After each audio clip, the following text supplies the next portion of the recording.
mais le plus fort. Dans la forêt, au milieu de tous ses amis, il est heureux, il s'amuse, il joue et il rit. Et une fois qu'il est lancé, rien ne peut l'arrêter. L'aventure l'attend au bout du chemin, mais l'aventure, ça fait partie des plaisirs quotidiens. C'est l'histoire du petit castor, le plus petit mais le plus fort. Dans la forêt, au milieu de tous ses amis, il est heureux, il s'amuse, il joue et il rit. Et une fois qu'il est lancé, rien ne peut l'arrêter. Il est rusé, audacieux, il n'a pas peur. Et quoi qu'il arrive, il sait démontrer qu'il a du cœur. C'est l'histoire du petit castor, le plus petit mais le plus fort. Et une fois qu'il est lancé, rien ne peut l'arrêter.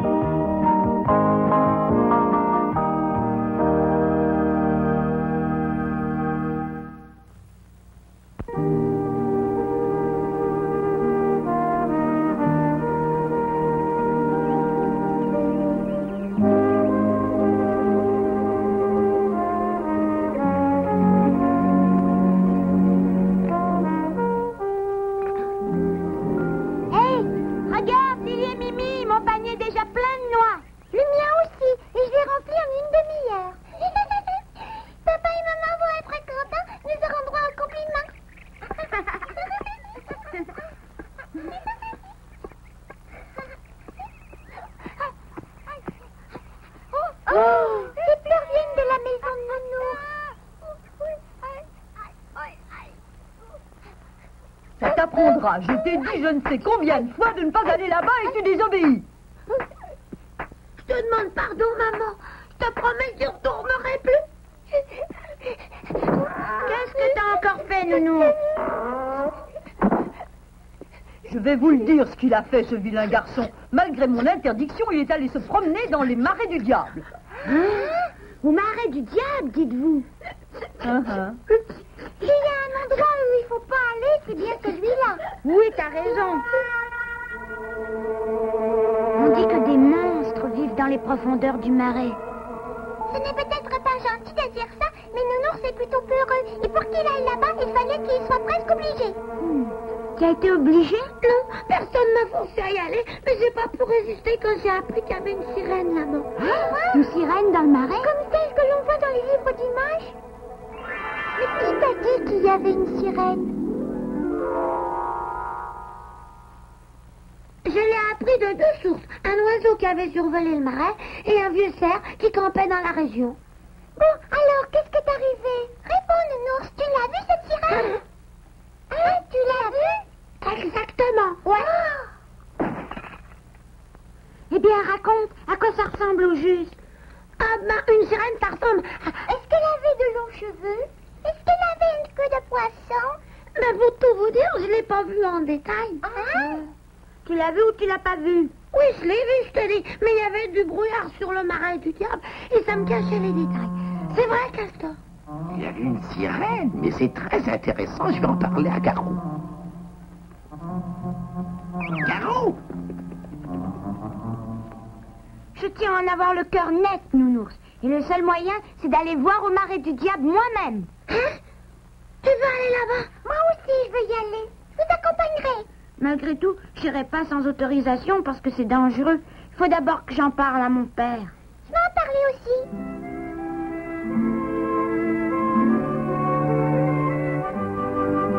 Non, non et non. Il n'est pas question de vous donner l'autorisation de vous promener dans un tel endroit, surtout à votre âge. Mais j'y suis allée, j'en suis pas mort. Peut-être, mais les choses sont ce qu'elles sont. Oh, je comprends pas. Eh bien, cela veut dire que je vous interdis d'aller au marais, voilà tout. Oh! Je vous interdis d'aller au marais sans ma permission, mais vous notez sans doute une petite nuance dans cette interdiction. Hein? J'ai dit sans ma permission, donc rien ne m'empêche de vous autoriser à y aller pour cette fois seulement. Il est gentil ton père. J'ai toujours dit une chose à Castor depuis qu'il est en âge de comprendre. Tu sais de quoi je parle, mon enfant. Oui, papa. Tu m'as toujours dit que quand une chose m'échappe, je dois essayer de comprendre. Tu dois t'en rendre compte toi-même. J'épouse ce point de vue. La curiosité naturelle des enfants doit se manifester au travers de ce qu'on appelle l'expérience.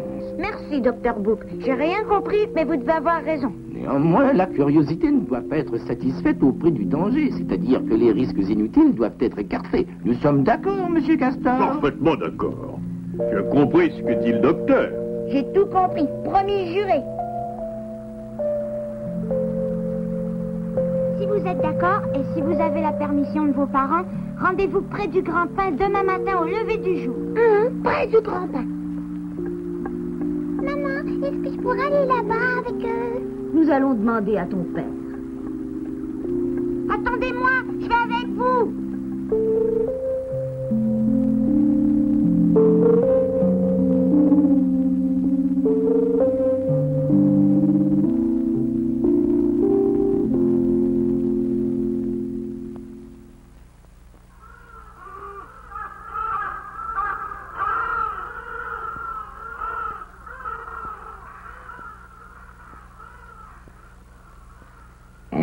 J'ai déjà entendu parler de cette supposée sirène, mais ce n'est qu'une légende. Et ce n'est pas une légende. Nounours était formel. Il a vu cette sirène de ses yeux dans le marais du diable. Sans compter que cela risque de nous rapporter beaucoup d'argent. Beaucoup d'argent. Je vois ce que vous voulez dire. Il suffira de la capturer et de la présenter dans une attraction payante. On comprend très vite. Mais alors qu'est-ce que tu attends, Finon? Va capturer cette sirène. Hein? Je dois y aller, moi? Vous voulez que j'aille dans le marais du diable? Mais enfin, vous n'y pensez pas? Mais si, j'y pense. Et tu vas même y aller immédiatement. Bon, j'y vais. J'y vais.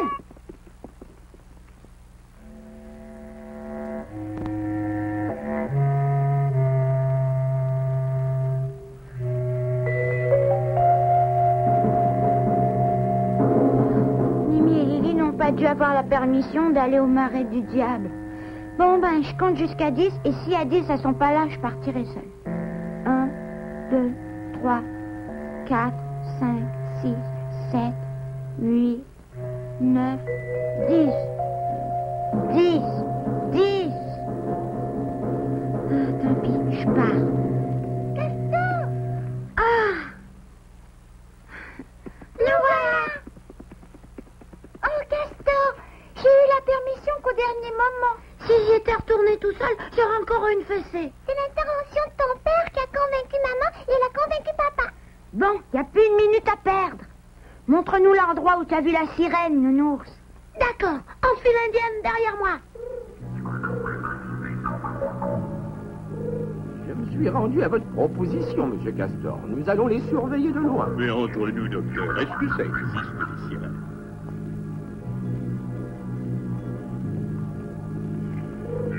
Garou me cherche toujours des corvées. Comment veut-il que je capture une sirène, moi? Je voudrais bien te voir à ma place. Quelles émotions. Enfin, je continue.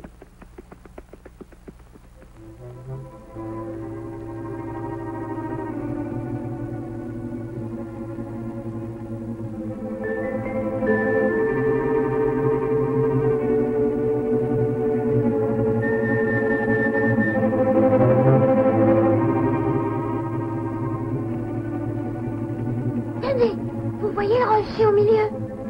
Eh bien, c'est là que je l'ai vu.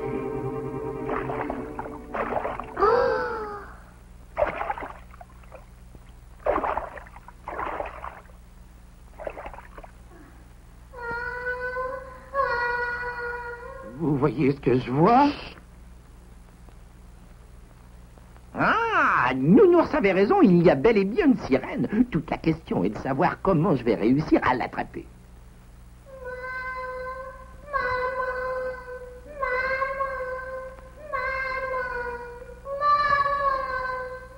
Elle pleure, la pauvre. La sirène appelle sa maman. Comme c'est triste. Maman, où es-tu, maman? J'y vais. Eh oh, petite sirène, approche. Je suis venue en ami. Viens, sirène, je te veux pas de mal.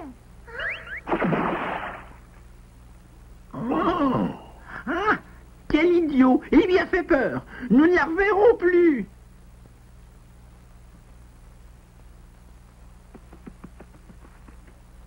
Oh, j'aurais pas dû l'appeler. Tu as fait ce que tu croyais bon? Je l'ai effrayé. Castor. Oh, tu es venu avec le docteur Book, papa? Oui, nous vous avons suivi à distance par simple prudence. Alors vous avez vu qu'elle existe, hein? Oui, nous avons eu confirmation de ce que tu disais, Nounours. Et nous t'en rendons grâce. Malgré tout, cette sirène avait l'air triste. Oui, elle pleurait. Vous avez dû entendre qu'elle appelait sa mère? Je suis absolument désolée de lui avoir fait peur. Ne revenons pas là-dessus. Ce qui est fait, Castor. Il ne nous reste qu'à repartir pour ne pas l'effrayer davantage. Oui.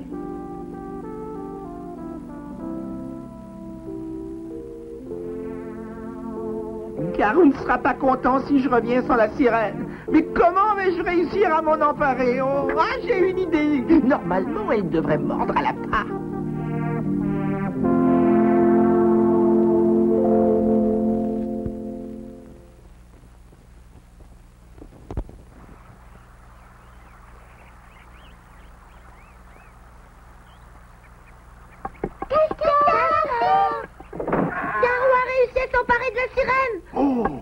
Garou s'est emparé de la sirène. Vous en êtes certain? Oui, viens voir Castor. J'arrive. Les choses se compliquent. Je ferais peut-être mieux d'en parler au docteur Book.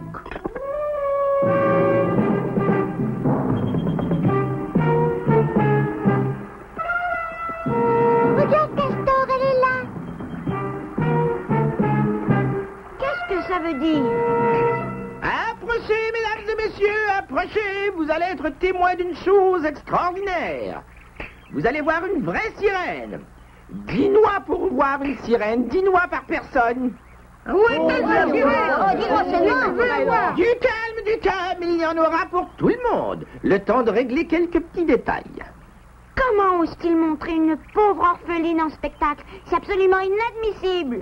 Castor. Espèce d'affreux! Tu vas relâcher cette sirène immédiatement. Là-bas, la queue comme tout le monde. Oui, ça fait 1 heure que nous attendons. Tu n'as qu'à faire comme nous. Oh, Castor, ça va? Ceux qui veulent voir la sirène n'ont qu'à se mettre au bout de la file.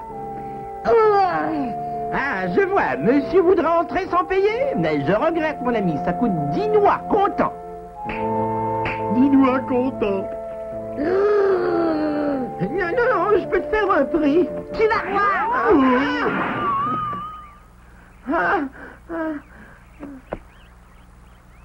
Qu'est-ce que ça veut dire? Laissez travailler les honnêtes commerçants. Hein? Toi, un honnête commerçant? Tu n'es qu'une fripouille, Garou. Accusation purement gratuite. Qu'y a-t-il de malhonnête à présenter une créature rare à un public qui ne demande qu'à s'instruire? L'opinion publique est de mon côté. Je pourrais t'interdire l'entrée, mais je serai mon prince. Tu pourras voir pour 5 noix seulement. C'est pas une question de prix. Si ce n'est pas une question de prix, qu'est-ce que ça peut être? Tu tiens absolument à le savoir? Ah! Ils t'ont mis en cage, hein?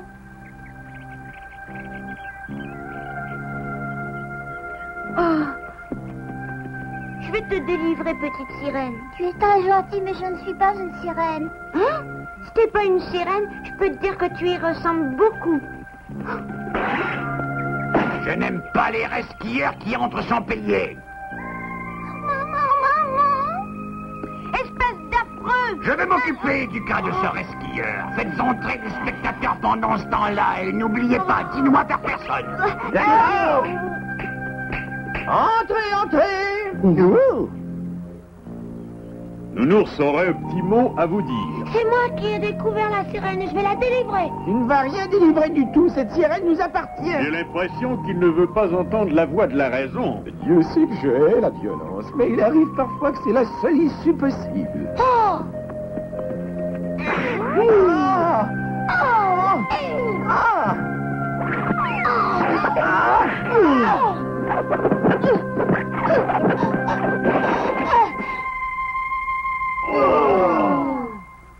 Qui ose détruire mon honorable chapiteau?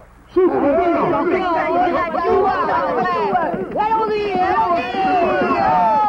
Un petit petit instant, pas de précipitation. Je dois vous faire une importante révélation. Ce petit personnage n'est pas une sirène. La plaisanterie a assez duré, tu vas la relâcher. C'est moi qui l'ai capturée, je ne la relâcherai jamais. Nous sommes les propriétaires de la sirène. Je vous dis et je vous répète que cette créature n'est pas une sirène. Ce n'est pas une sirène, qu'est-ce que c'est? Monsieur Castor? Il dit cela parce qu'il est jaloux. Il essaie de s'approprier ce qui nous appartient par tous les moyens possibles.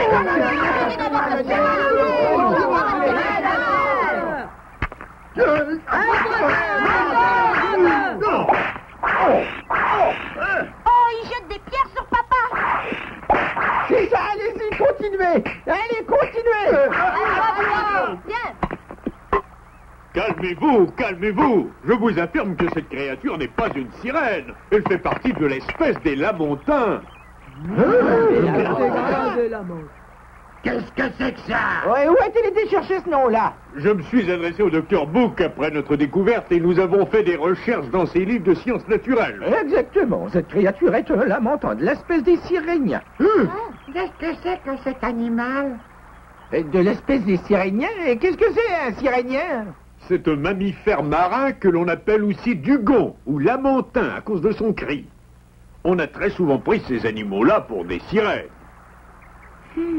Alors comme ça, t'avais raison. Ce n'est pas une sirène. Non, mon papa est de lamentin. Ah, sirène, lamantin ou dugong, tout ça, c'est du pareil. Il s'agit d'une espèce rare qu'il faut explorer. Pour 10 lois seulement.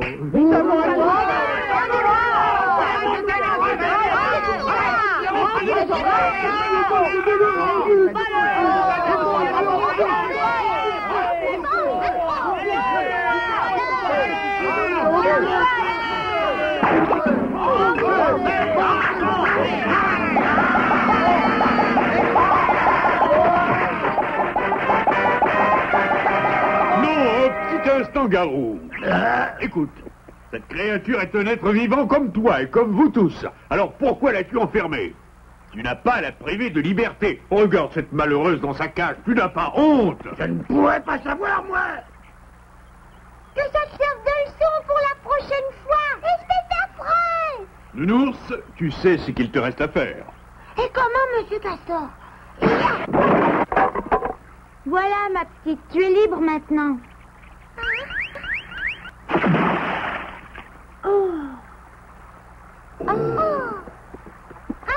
Bravo, youpi! On se reverra peut-être.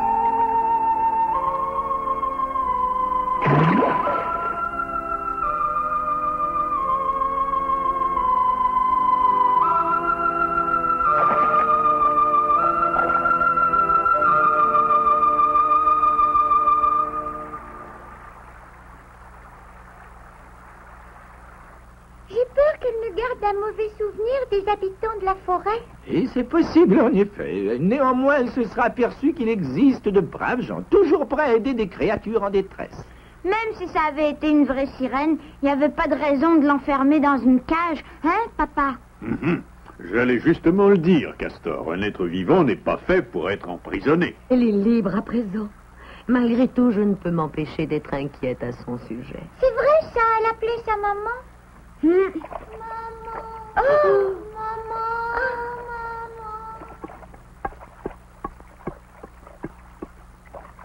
Oh, tu es encore là?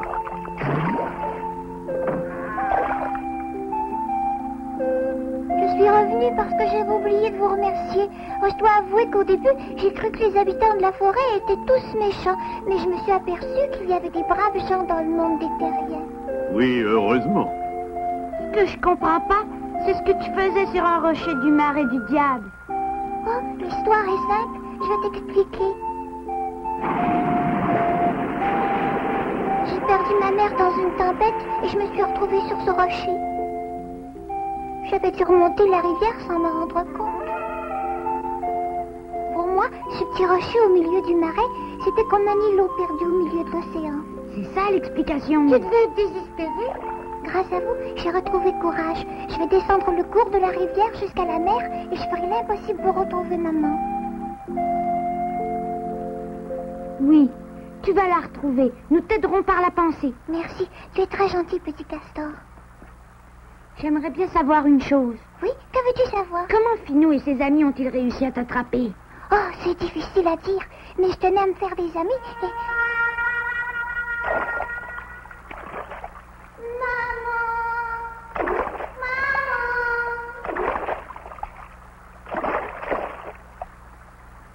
Oh, voilà quelqu'un de la famille. Ne pars pas! Ne pars pas! Je suis sur mon ami!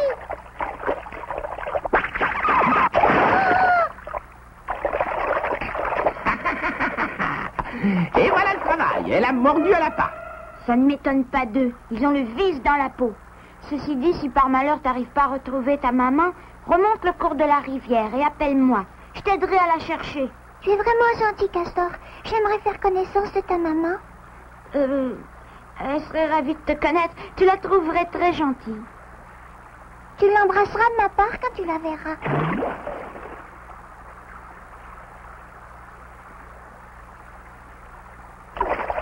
Au revoir.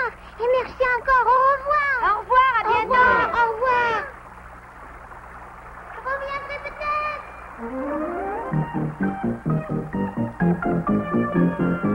Bonsoir, maman.